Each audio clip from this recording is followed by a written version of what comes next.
And wait. Okay, so we're live. All right, so hello, ladies. Nice to see you both. So for those of you who are watching or tuning in, this is Celebrate the Brand Ambassador episode number 15. I actually said that for last episode, and I realized I was wrong because I skipped one that I was supposed to have, and it didn't end up happening. So, but this is episode 15, and I'm really excited about it because I've known you, both of you, lovely women for a long time, but not well. But we've all known each other in the industry. I think admired each other from afar. Which is great. So I would love to actually have you introduce yourselves and what your current role is and what your responsibilities are within that role. So Georgie, I will start with you, and then Zahra, I'll have you go next. Yeah, of course. So it's nice to see you again, and thank you for having me on. My name is Georgie, as you know. I'm the head of advocacy for all of the incubation brands at Bacardi. So within Bacardi, we've got all of these beautiful little craft brands, and I look after the way in which we tell the stories of the brands, the way in which we educate, and really helping support all of our brand ambassadors out there around the world. I was previously a brand ambassador, though, for 8 years within Bacardi and some other companies. Very cool. Very cool. And Zahra? I'm Zahra Bates. I have been with Courvoisier for a little over 6 years. I was the national brand ambassador for the United States for Courvoisier, and then last year I became the global education manager and training specialist. So I do something very similar to what Georgie does, but I just do it for the House of Courvoisier and work on education programming that is valuable for what the hospitality sector is looking for. And then also to make sure that our ambassadors are really able to be confident when they're going out there and being able to connecting with anybody, no matter what level they are or where they are in their journey of understanding cognac and obviously Courvoisier itself.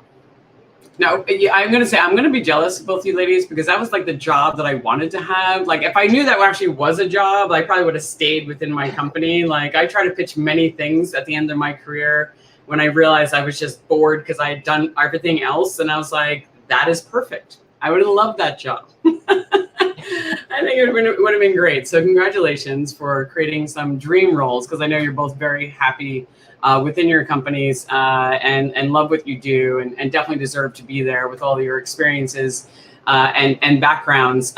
So Georgie, I do want to talk because you've had an interesting career.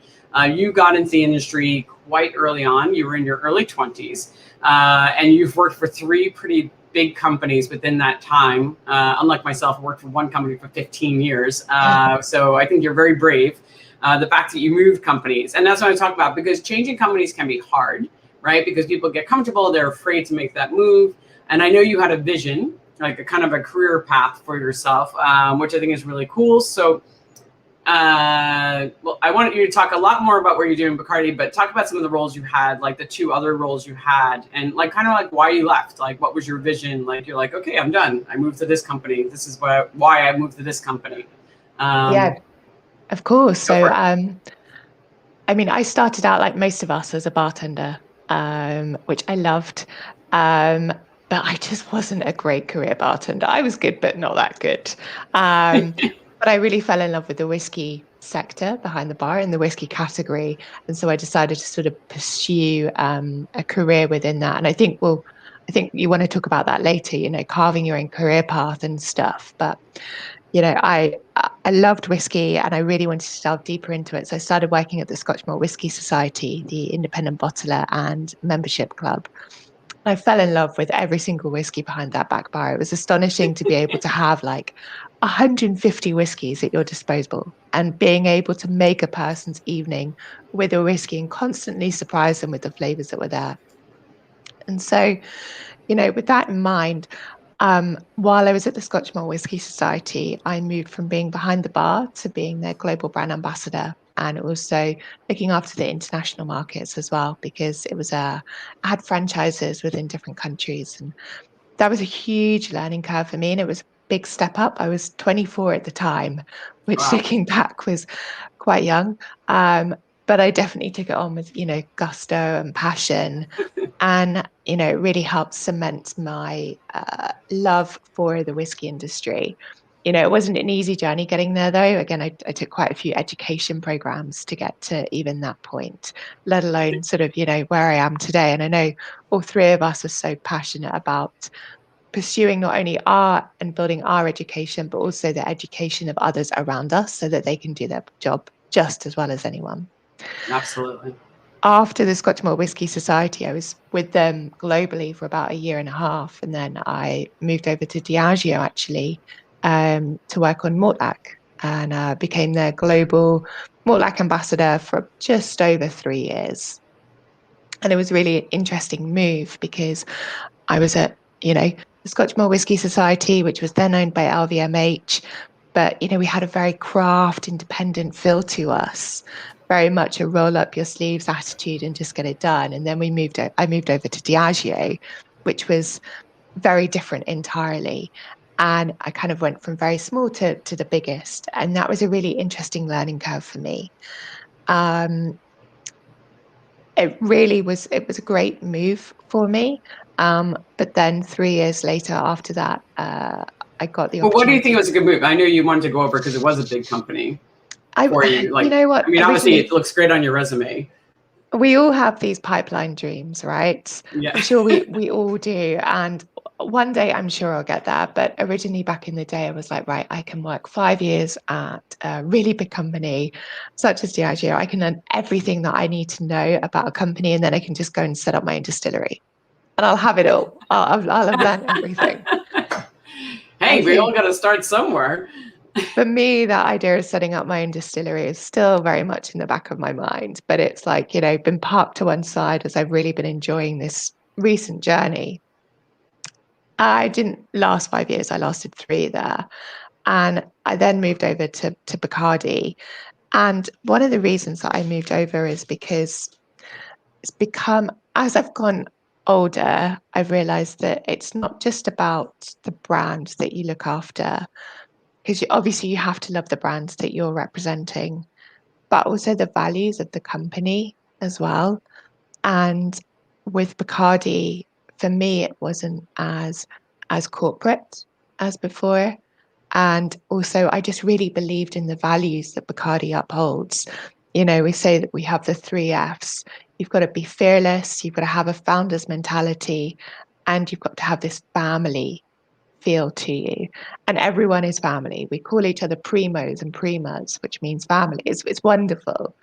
That's amazing.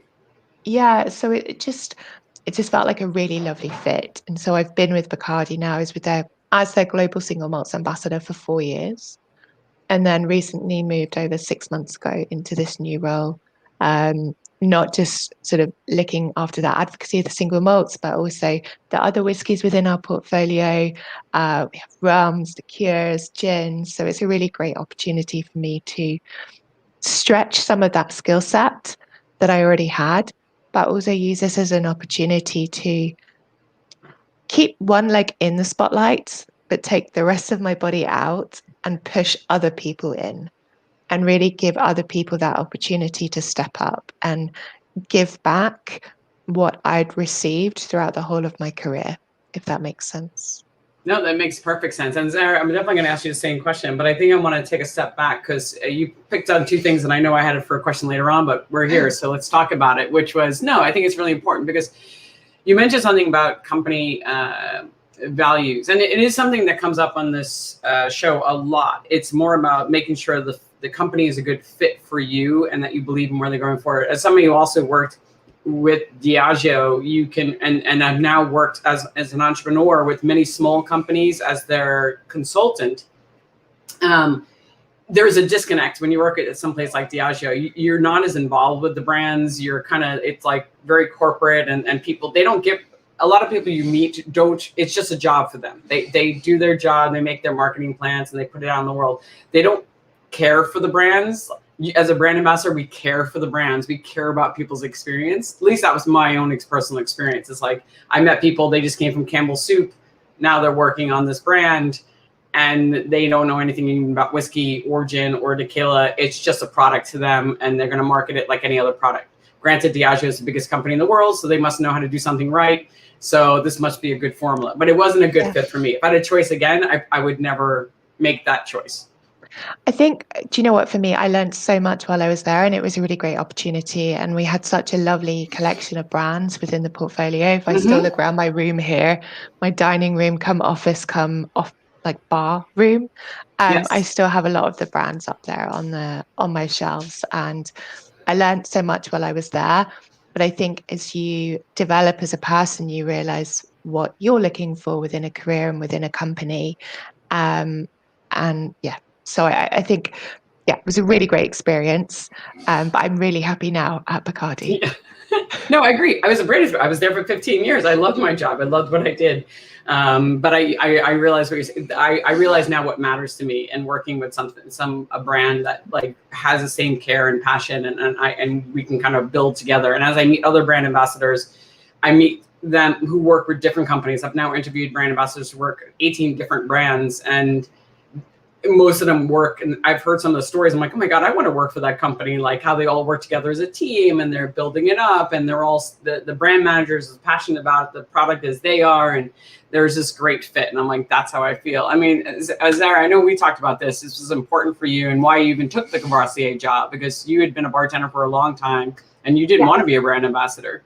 Well, I definitely wanted to wait until I felt like I had something to say. But for our setup, I feel incredibly lucky in the way that our setup is that we try and honor our founder's vision. And part of that vision was actually being incredibly inclusive, because we work with a lot of like 700 small growers that grow grapes. They're farmers essentially, and we definitely have like twice a year we have massive meetings. We take in a lot of input. We share back everything that's happening quarterly out in all of the different markets, and I have a seat at the table within that marketing team, and being able to be part of the collective that is trying to represent all of the different people that invest in us, because every person that buys a bottle invests in us. So it's not just our consumers, it's not just the bartenders, it's the growers. And so being able to, I feel incredibly lucky to be able to be part of that really inclusive mindset. Yeah, I think that's a really big deal, and it's not for everybody. Not everybody wants that seat at the table. Not everybody, they might want to be a little more external and kind of do their own thing. And they work at agencies, and they never see the brand people at all. They're just they do their job, and they have their own separate world, and they're completely happy. So I think it all depends. And I guess this leads to, and I'm definitely going to ask you about your background, but I want to get into this. We both yesterday I was talking to both of you. And especially Georgie, we touched upon this about it is just as important to interview the company as it is for them to interview you. And I'd love to hear more about your philosophy on that. I just think that's really important to do. When you go through the interview process, obviously, often it's them asking you questions, which is great, but you've also got to get a feel that it is the right company. And it kind of comes back to what I was saying before. And Zahra, that sounds like you've got such a lovely fit within that. I just loved how you said all of that. Right? I know.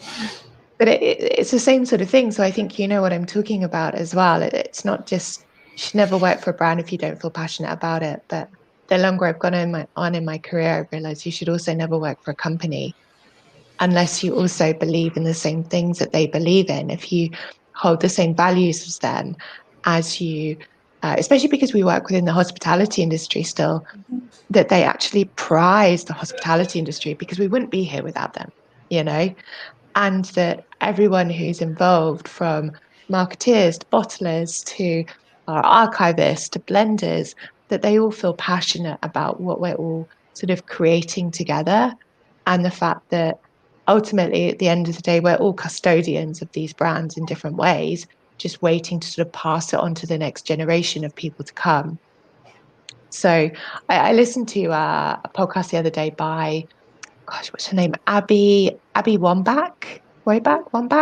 She used to be the captain of the US soccer team. Okay. And she said in her parting speech, forget me.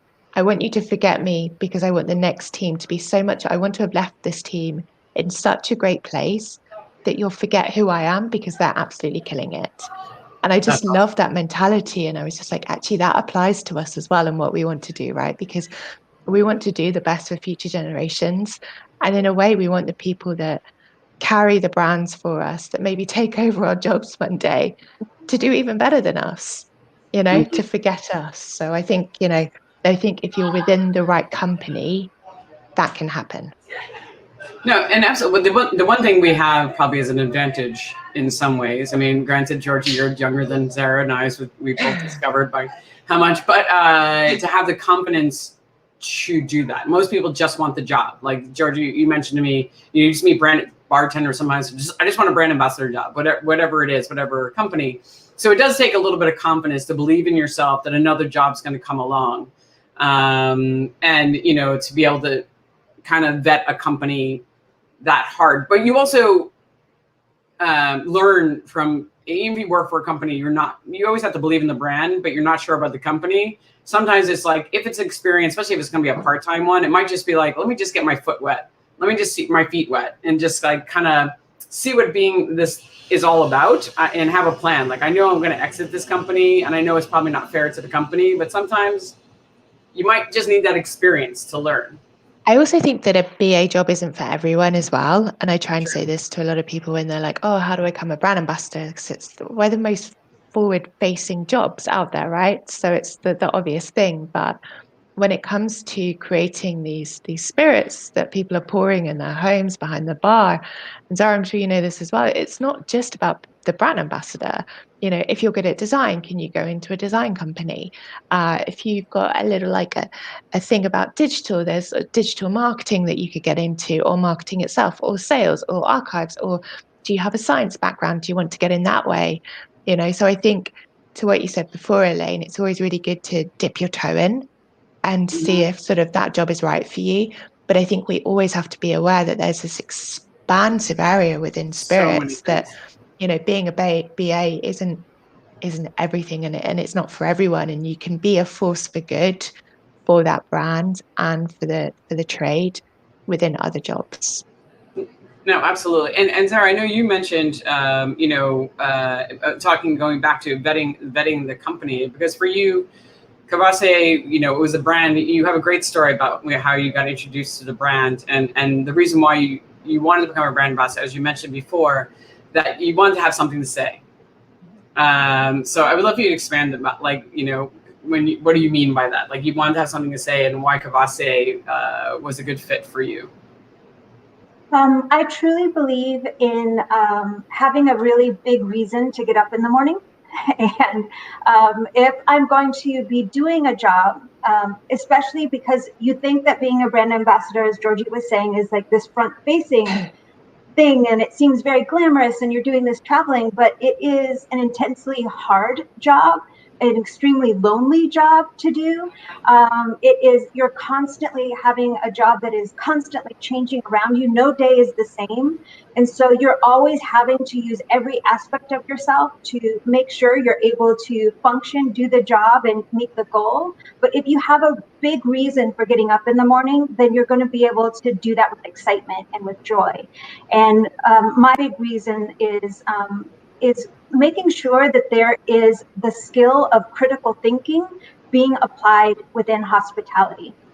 This is a skill that is innate to bartenders, and this was something that we were talking about before, Elaine, of how you read a guest when they walk through the door, all of the different things that you take in, from body language to tone of voice to the people that they've come in with, whether they're coming into the room quickly or slowly or searching for someone.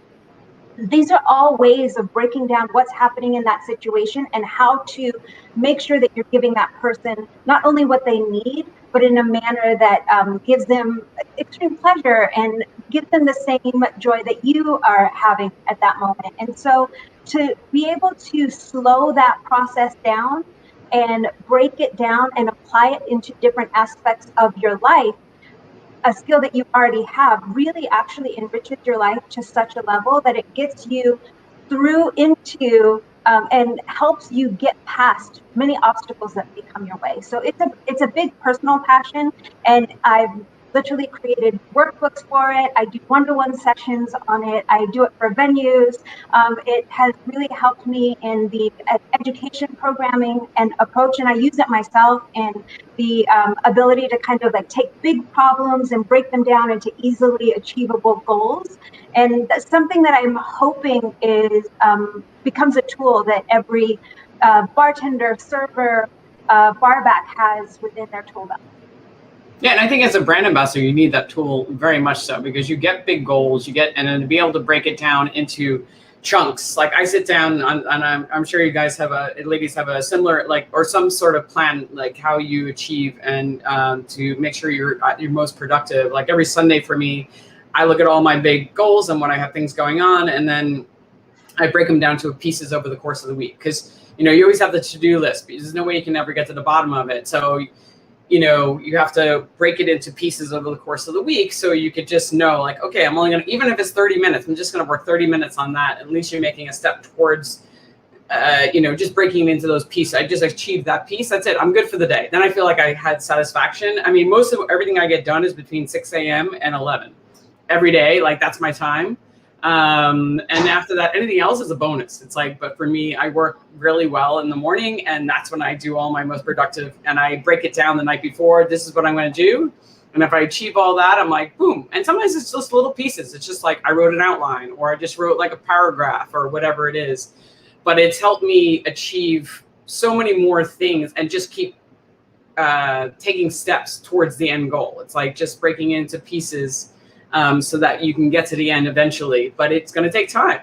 And not everybody knows how to do that. They get very overwhelmed, and which I think is critical thinking. I think it's a really important skill. And one day I hope you will give me the pleasure of sitting down with me and giving a one-on-one lesson, because I could always use more. And, I think we're going to talk about this, always self-improving and, development. And that is definitely one that I think everybody can keep improving on in their lifetime to keep achieving their goals. So you chose, Courvoisier. So I just want, actually, I do want to go back a little bit, because Zahra, your story is quite interesting of how you got into hospitality. And I'd love to hear, like, your background, because I think it's quite endearing. Yeah, so tell us a little bit of your background, how you got into the hospitality industry. So I have to start with my parents Yes. for two reasons. One, they're amazing. Because, yes, they are incredible people. I want to meet them one day, because they just sound like the most interesting people in the world. And two, because I've learned great life lessons from them. But the first reason why I have to start off with them is because, I was born in a tiny village in Morocco. Both of my parents are farmers' kids.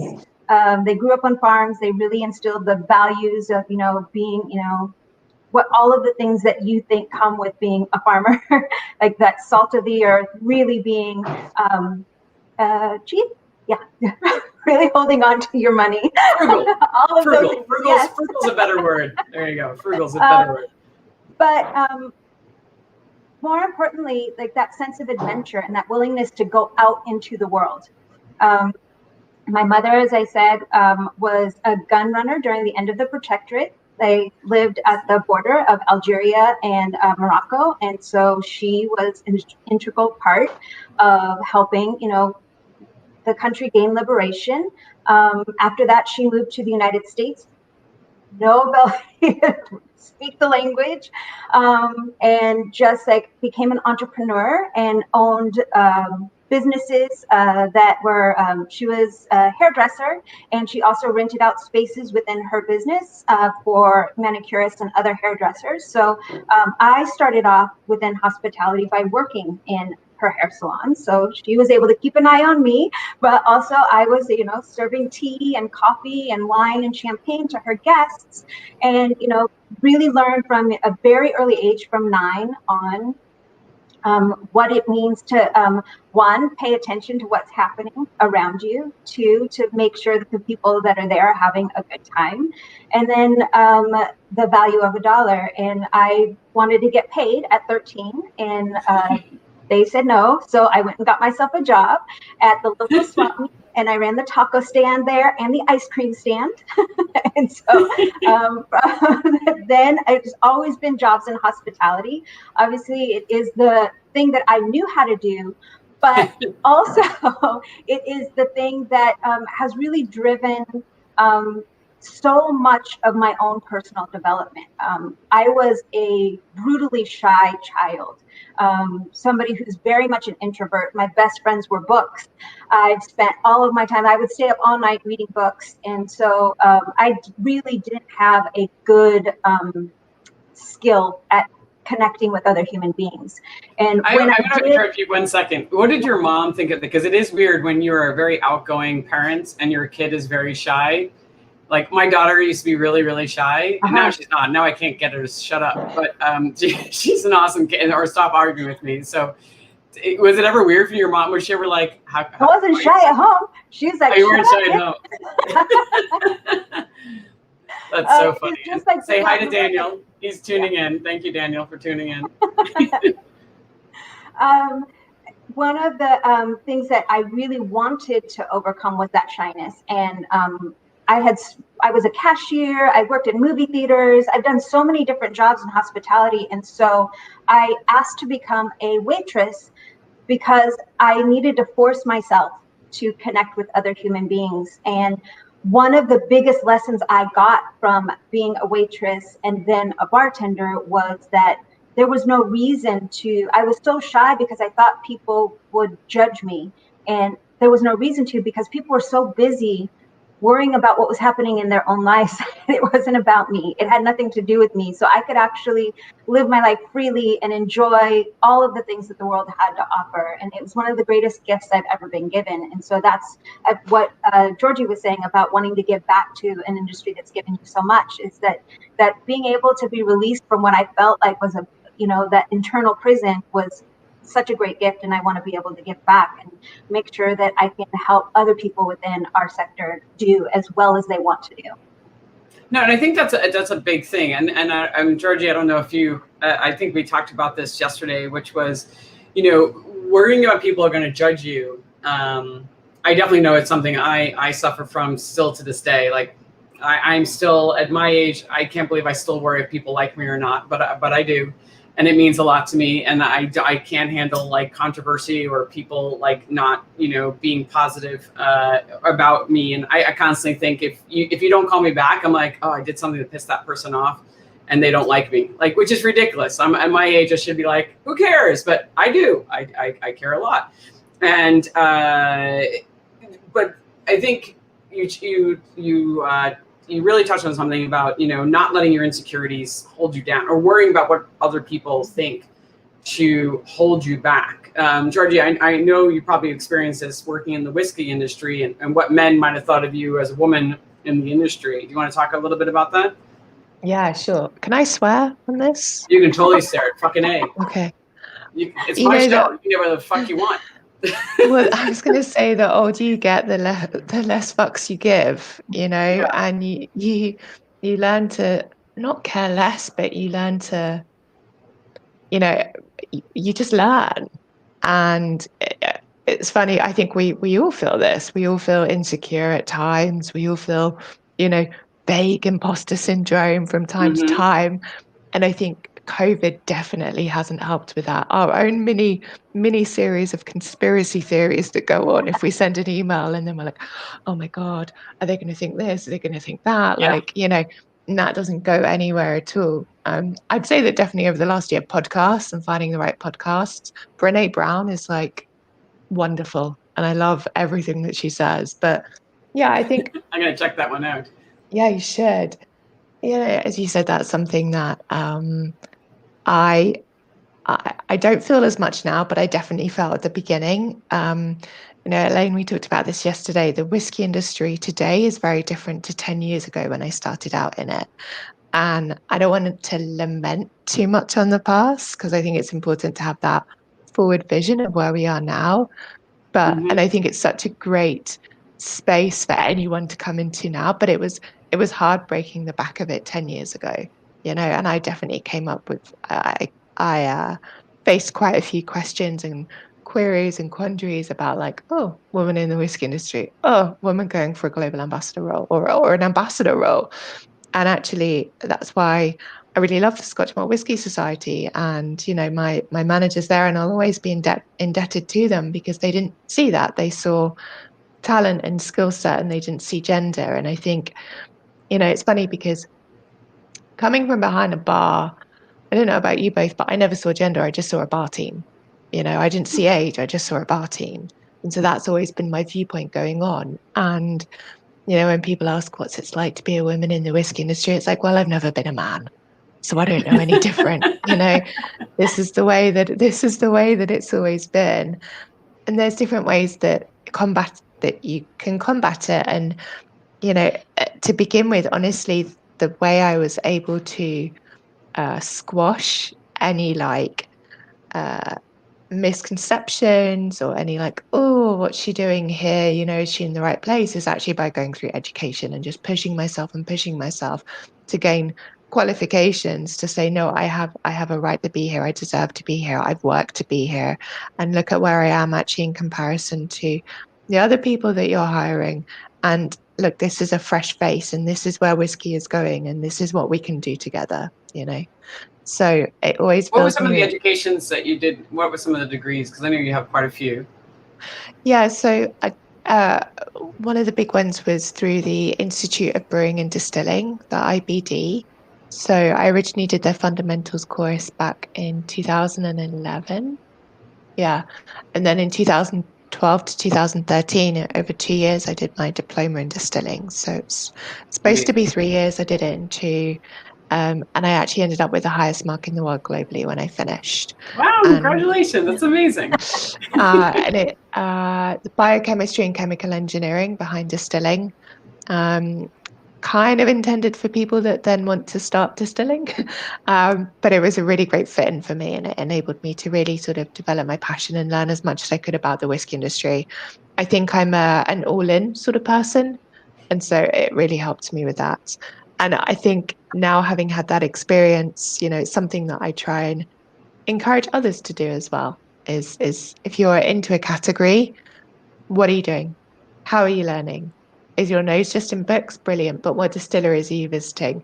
Are there any courses that you can do to further your career and your passion for it? So I'm a big advocate of that now.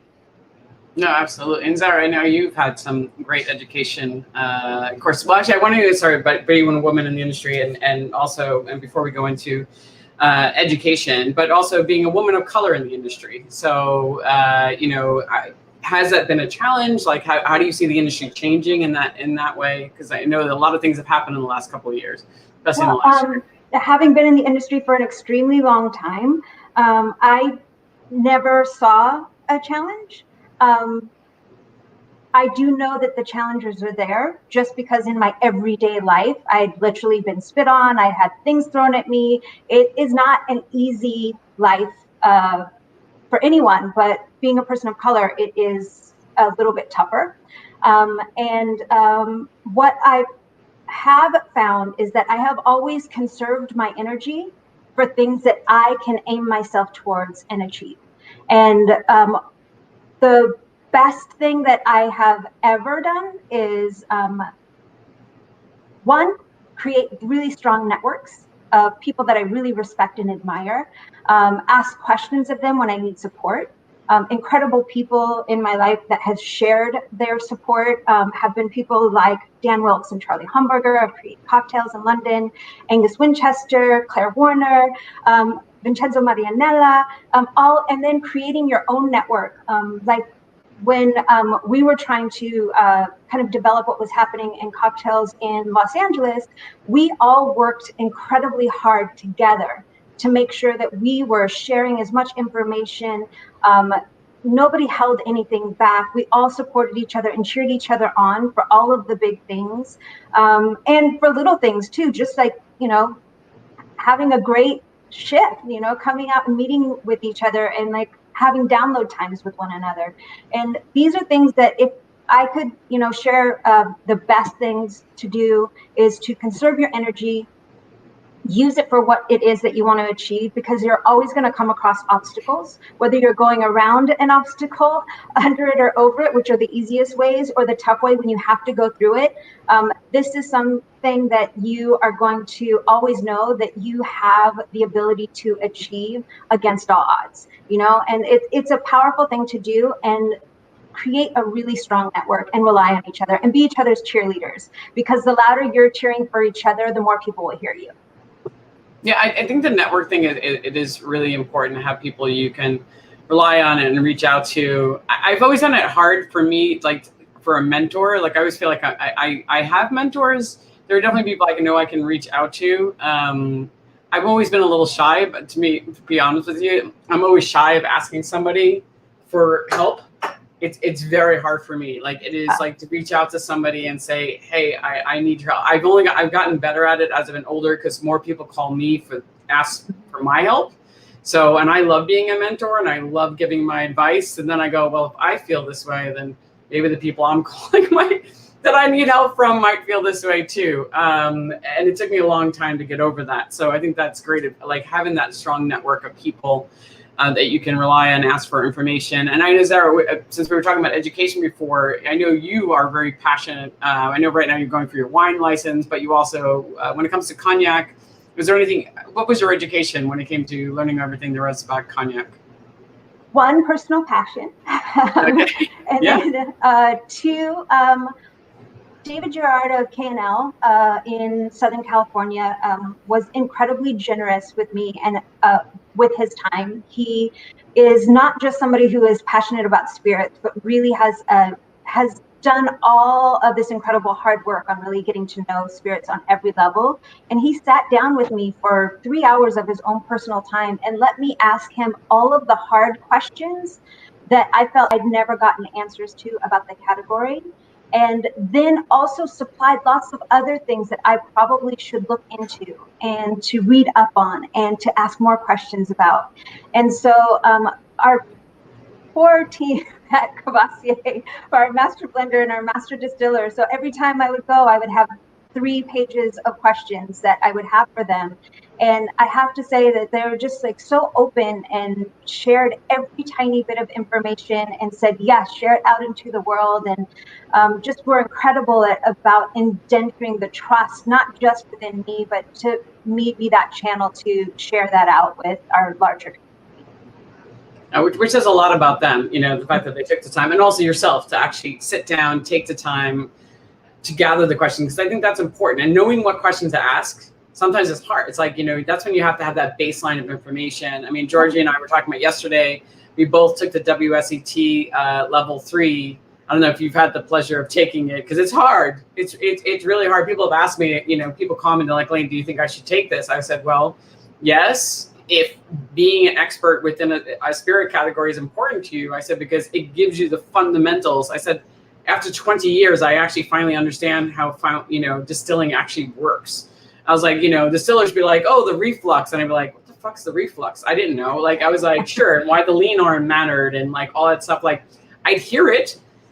I understood it. And I knew it mattered, but I didn't really understand the chemistry behind it or the science behind it, you know, and how it actually worked until I took the WSET level 3. And I was like, okay, now I can have that conversation. So for anybody who is listening, you know, that it is definitely a worthwhile course to take. And Zahra, I know you are taking also the wine course. Are you doing wine right now? I'm in the midst of my level 2 wine education, because you have to know wine if you're going to be talking about cognac and the thousands of years of history that come with it. Yeah, that is, well, wine is hard. I mean, I thought beer was hard. When I went into the beer industry, I was like, wow, beer is really hard. It's very complicated. But I think wine is even more complex. There's just so much of it. It's so many. I mean, granted, yeah. So good for you. I'm excited. Philip always says to me, he said, I don't want to know anything. You know, he knows a fair amount about wine, but he says he doesn't want to learn anything else. He said, because it's always nice that way when we go into a bar or restaurant, he can be innocent and just ask all the dumb questions. And he's like, it's just something I don't know anything about. And I'm always just, it can be something new every time. where like spirits were constantly analyzing the spirit list or, whatever and stuff. He's like, nope, I'm just going to let it be. I'm just going to learn about wine every time I go into a restaurant, and that person can educate me, and I'll be really happy to hear all of it. Which is interesting. I just can't put any more things in my head. I'm like, I'm good. I'm full. It's full. There's only so much information that can go in there. And so I'm, all right. So we talked about women in whiskey. We talked about color, women. So Zahra, the one thing I did want to ask you. So, and I wanted to know, Georgie, your kind of experience working for 3 different companies. You said something really interesting to me yesterday about when you started working for Courvoisier, your first 3 months on the job was quite challenging and interesting because, you said there's something you miss, from being behind the bar. There's an adrenaline rush that you don't get when you're working at corporate. So explain a little bit more about that. Yes, much like Georgie, I went directly from being behind the bar to being a national ambassador for the United States. And I found that something very, very, very strange was happening to me, and I couldn't put my finger on it. I'd never felt that way before. And I figured out that I was suffering from adrenaline withdrawal. And I really literally looked it up, and every single symptom was there. One of the things that people within the hospitality, whether you're a server or a barback or a bartender, you go through intense rushes of adrenaline when you're in the weeds. Like if you are like, when you get that moment of being in flow, that epinephrine is really going through your body. And when you get withdrawals from that, especially when you get completely cut off from it, you have intense symptoms. Like you have short-term depression that are extremely intense bursts of depression. Your body starts tingling and itching. You don't feel comfortable within your own body.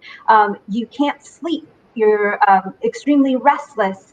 You can't focus clearly on any one thing. So trying to figure that out, I was like, what the heck is going on? I have never experienced this in my life. And once I figured that out, I was like, okay, I need to really make a plan and figure out how to deal with this.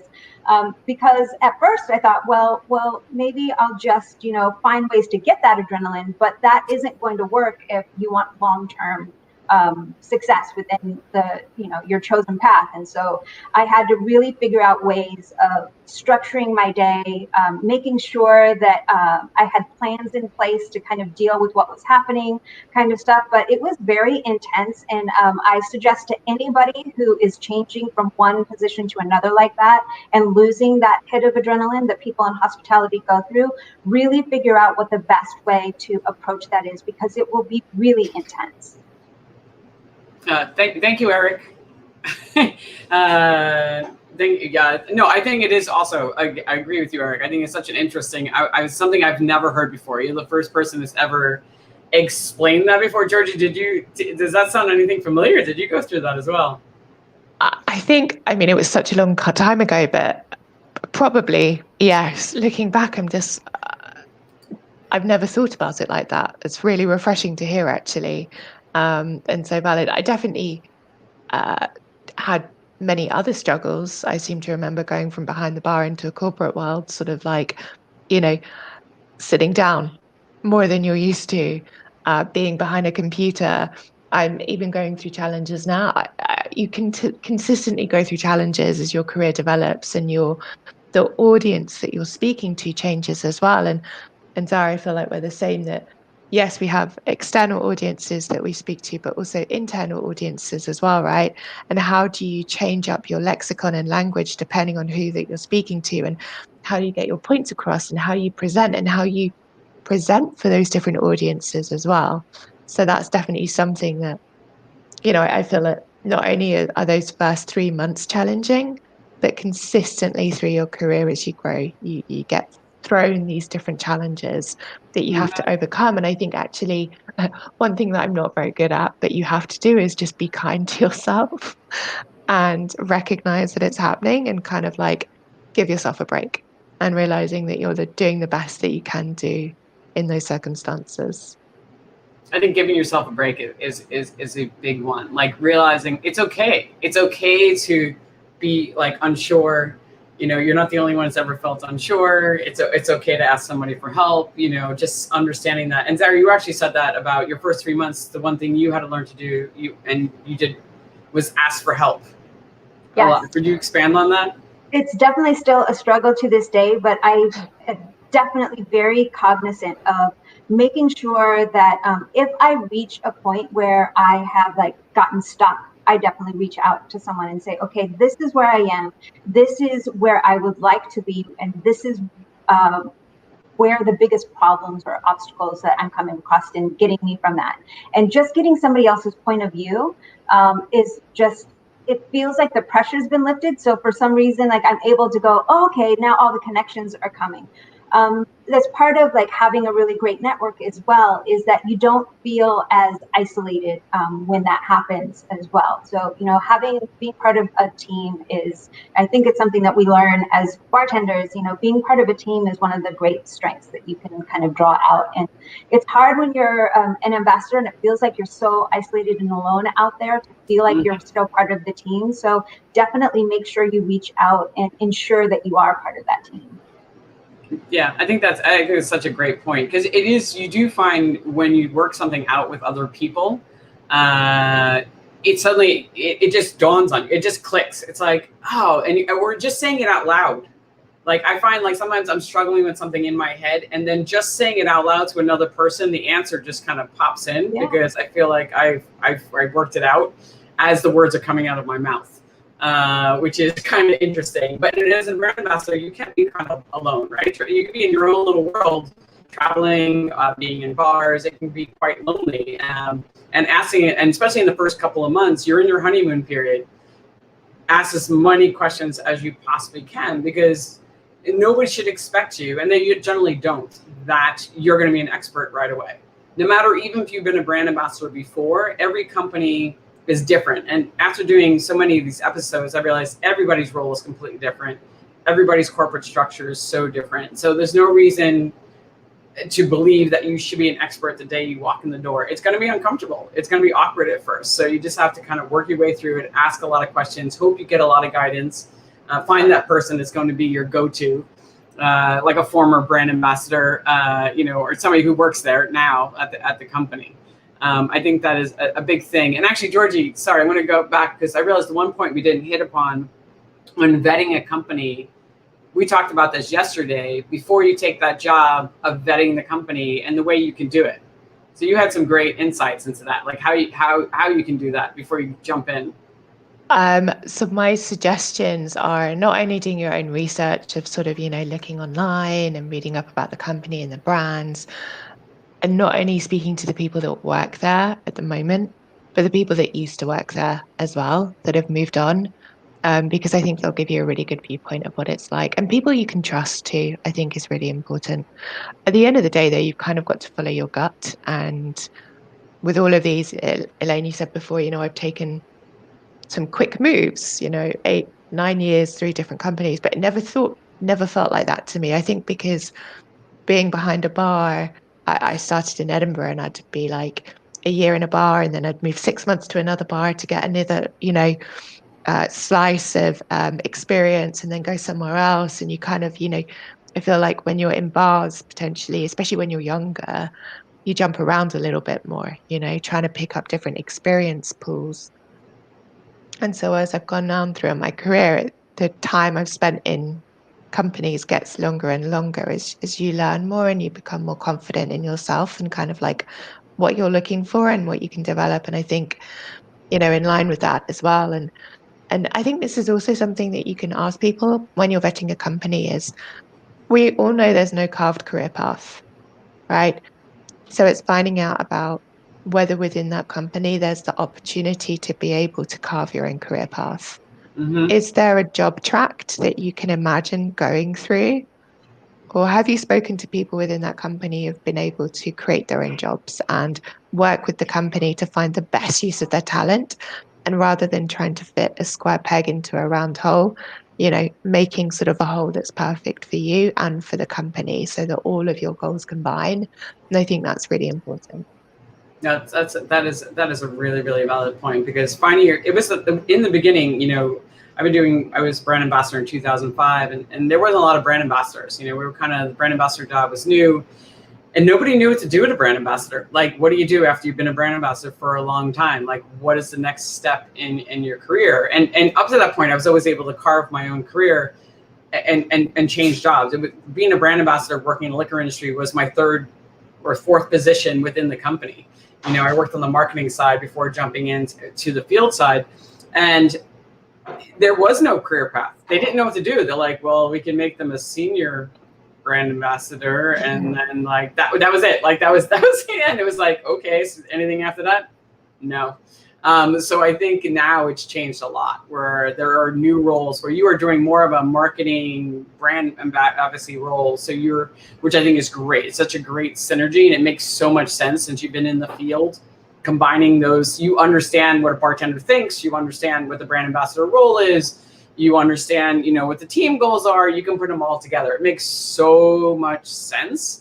It didn't exist back then. It wasn't a way people thought, at least not in a company like Diageo. So it's good to see that other companies are thinking differently, and those roles definitely exist. And I think it's so important. Yeah, finding out, is there a path for me? Will you provide education for me so that I can get to the next level? It's really important. And just on what you were saying before, Zahra, about, I think, we all feel like we've all definitely felt loneliness when we've been traveling. It is, but you don't see that other side because you always see that front facing element, right? And you never see the behind the scenes because we always have a smile on our face and we're not going to give it away, right? But I think what this job is, especially over the last sort of decade or so, what it's made me realize is that not only do you need to find your team within your company, but it's made me realize how friendly and inclusive and welcoming people in hospitality are, full stop. From traveling around, I've just met people who I've met them one night and then they've been like, hey, what are you doing tomorrow? Cool, you've got no plans.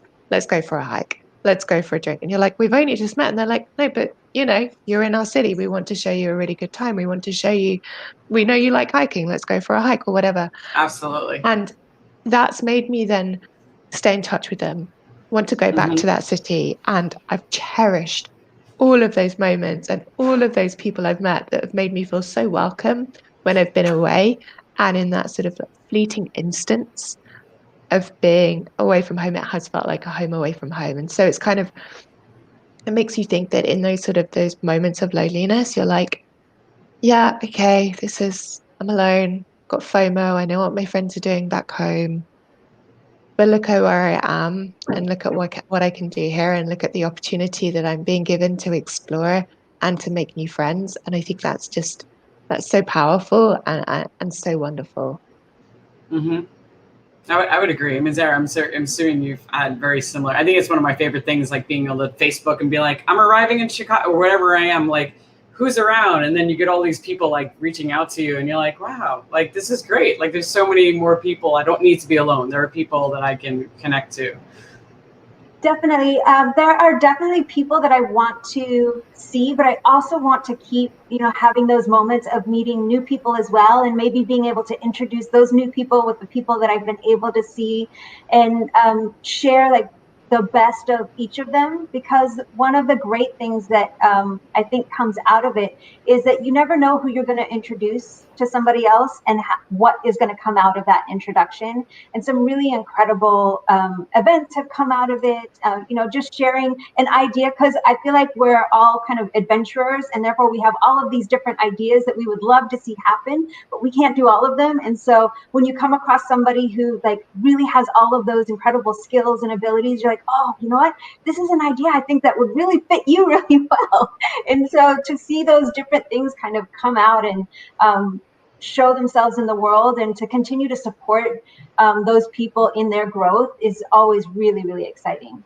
No, I do think that's important. And I want to continue just talking about traveling, because we talked about this yesterday a bit, Georgie, about some life lessons you have learned on the road, because, you used to travel 80% of the time, and which can be quite exhausting. So what are some best practices you have to stay sane, stay healthy?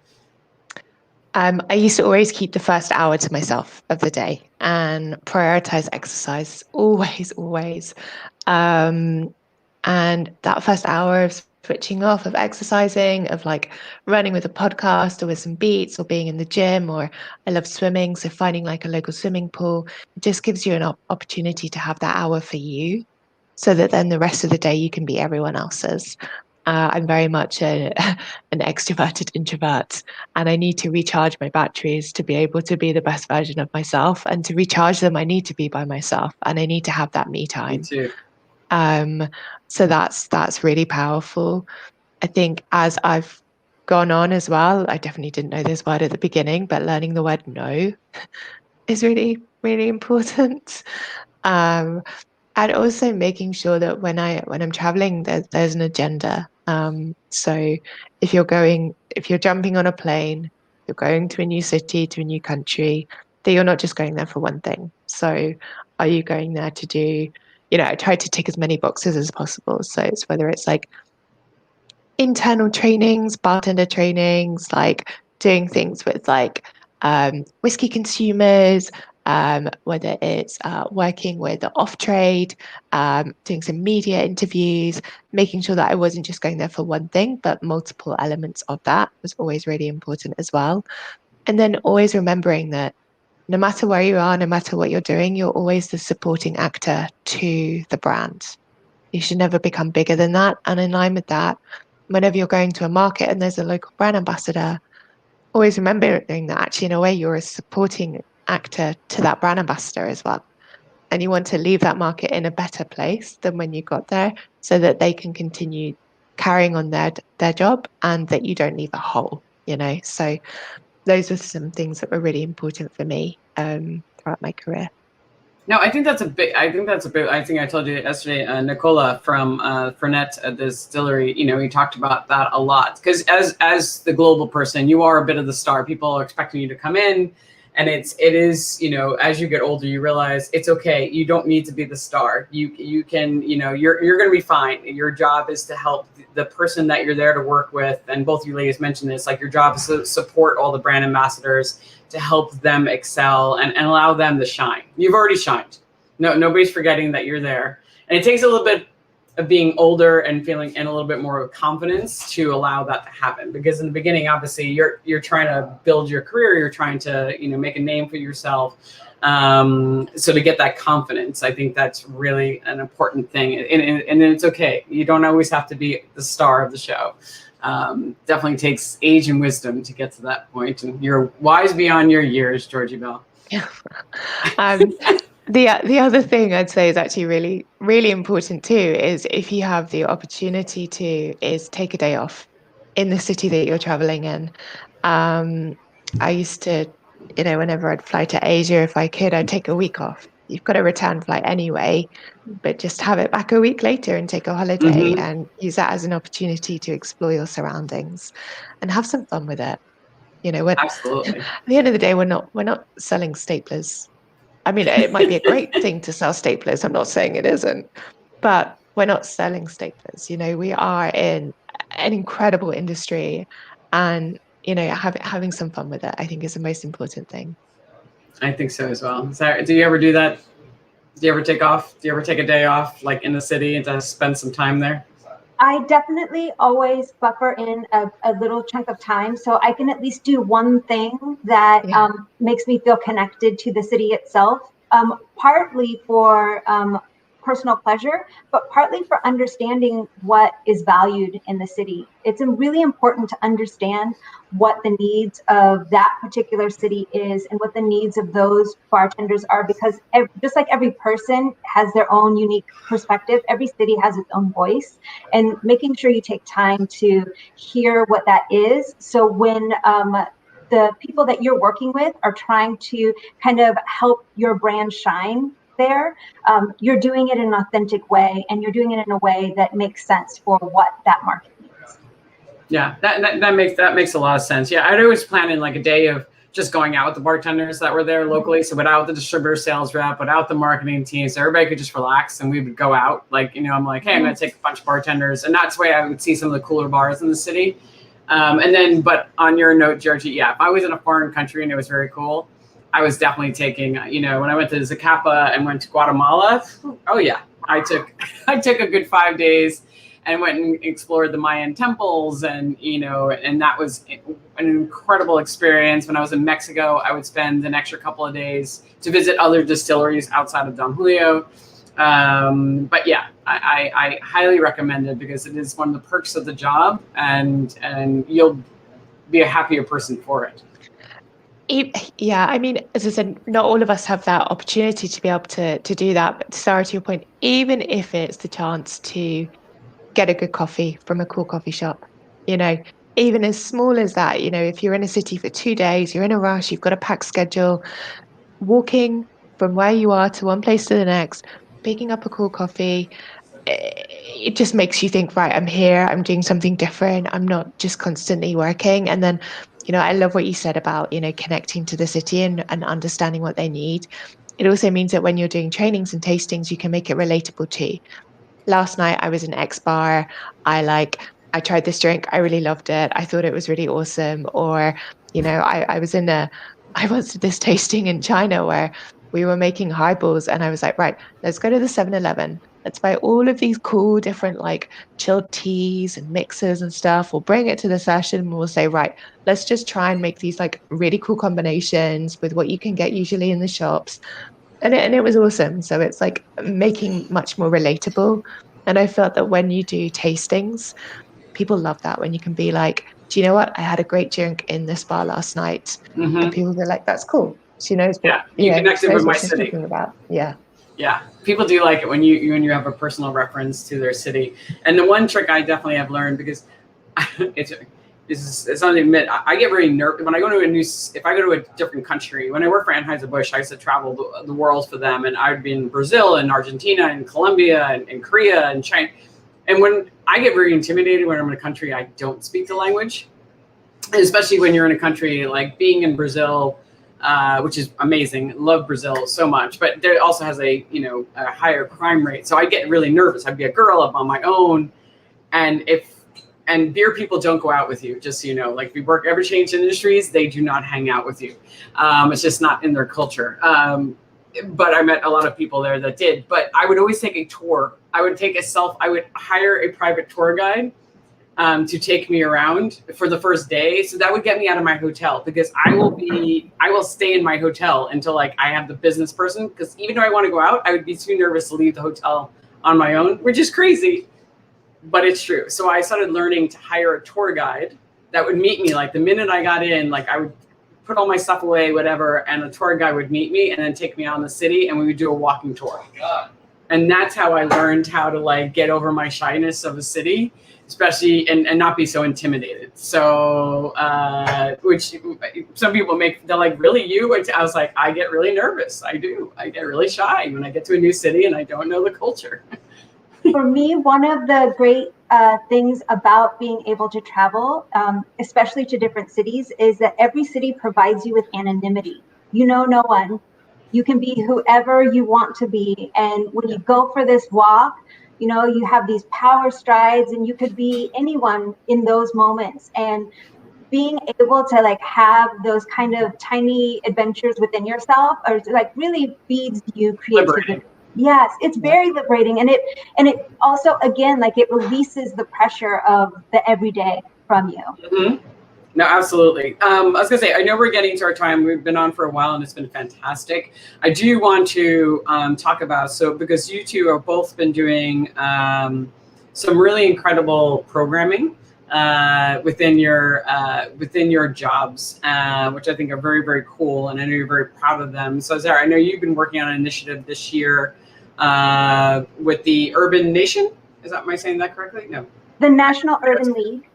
Where our company has really kind of doubled down on the faith that has been invested in us within the Black entrepreneurs who have had a definitively unique struggle during COVID-19, and making sure that we're investing for years to come, because it's going to take a long time for some of these businesses to recover.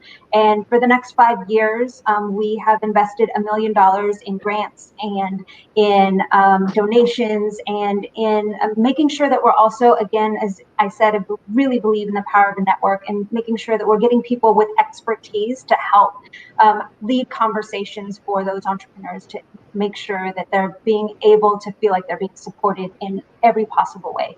Because sometimes just giving money doesn't help. Sometimes you need to like really create a space where there can be free dialogue. That's very cool. And I know you're doing, and Bacardi's doing a lot of things with bartenders. And I also want to hear about the bee thing, because I think that the honey is fantastic. Yeah, so Bacardi, as you said, throughout this last year has been investing a lot in bartenders. And I remember at the beginning, it was like, right, who needs a meal? We'll buy you some meals. We'll put money behind a restaurant. Just go in. There's no judgment. Go and take a meal. And it's continuing on, which has been absolutely wonderful to see that support, and different brands within Bacardi coming forward with their own unique way of supporting trade. And that's still going on today. So that's lovely to be a part of. Yeah, one of the brand programmings that I worked on was called Aberfeldy Barrels and Bees. So Aberfeldy is a Highland whiskey within our portfolio, and it just so happens that it's got this beautiful honeyed richness to it. And so I took that idea of the honey and the honeyed richness and thought, urban beekeeping is a big thing at the moment. There's a real decline at the moment, not just in pollinators, but also in food for the pollinators as well, i.e. pollen.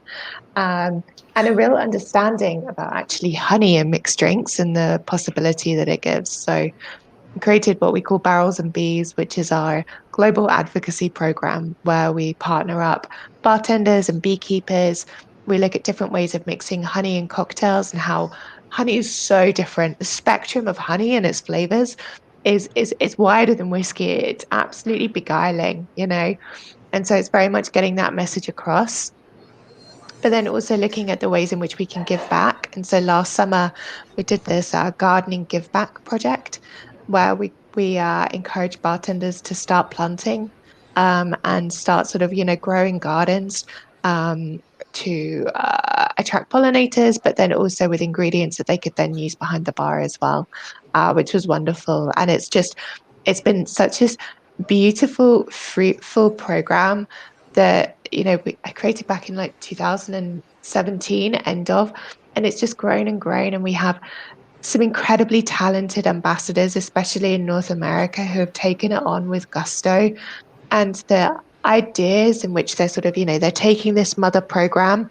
and they're sort of twisting it out in so many different ways that it's such a joy to see. And it's really lovely for me and the rest of our team to be able to go, right, Drew in San Francisco is doing this with it. Why doesn't Georgie Man in Australia try that as well? And connecting those dots. That's fantastic. So yeah, it's been a real joy. The fact that it's been going on for 3 years is also pretty incredible. It says a lot about the program. Yeah, it's fun. Go ahead. Sorry. No, I was going to say, and Zahra, have you had, opportunity to do any, we didn't have a chance to talk about this yesterday, so I didn't know if there was any consumer or trade program that you have created that that's been going on all this time.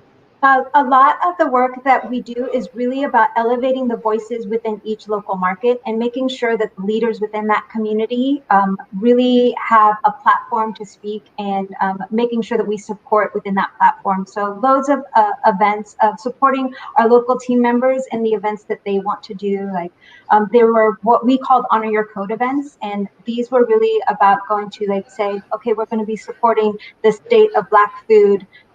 This is an event that nationally within the United States was bringing in leaders within the African American community of chefs, and making sure that they're able to connect and communicate with one another and show the value of what healthy eating is all about, and that culinary experience. Or women in music in Miami, where we're really focusing on the Latin music and its relevance, not just globally, but how valuable women's voices are within that. And just because each city was so different, honoring the code of the city and the leaders within that city was really important. And I still feel that that is one of the greatest things that we've done.